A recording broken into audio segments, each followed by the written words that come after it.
الحمد لله وكفى والصلاة والسلام على عباده الذين اصطفى أما بعد فأعوذ بالله من الشيطان الرجيم بسم الله الرحمن الرحيم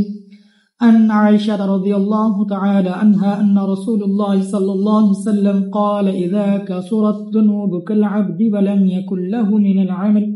ما يكفرها ابتلاه الله بالحزن ليكفرها عنه صدق اللہ العظیم۔ میرے بہت ہی پیارے سامعین اکرام،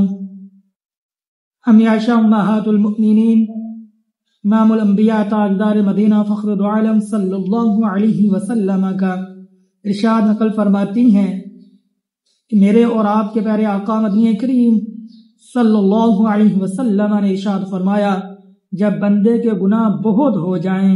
اور اس کا کوئی عمل ایسا نہیں ہوتا جو ان گناہوں کا کفارہ بن سکے تو اللہ تعالیٰ اس کو غم میں، رنج میں، دکھ میں مبتلا کر دیتے ہیں تاکہ اللہ تعالیٰ اس غم کی وجہ سے اس کے گناہوں کو معاف فرما دیں۔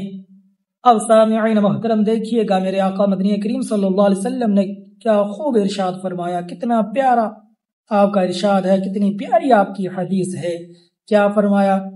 جو آپ نے سماعت فرمایا نا، آپ دیکھیں علماء اکرام نے لکھا کہ انسان پر غم آتے ہیں، دکھ آتے ہیں، تکلیفیں آتی ہیں،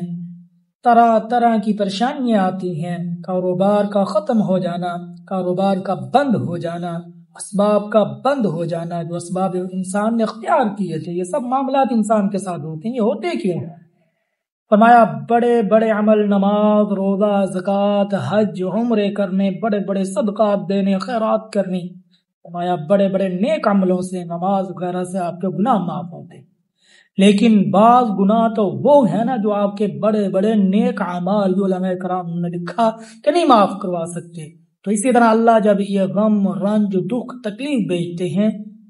تو اس کی وجہ سے بھی جو انسان اس پر صبر کرتا ہے، غم آیا، دکھ آیا، کاروبار بند ہوا، طرح طرح کے معاملات انسان کے ساتھ ہوئے، صبر کیا اللہ کی رضا کے لیے، جب اللہ کی رضا کے لیے صبر کیا نا، اس پر اللہ اس کے گناہوں کو معاف فرما دے۔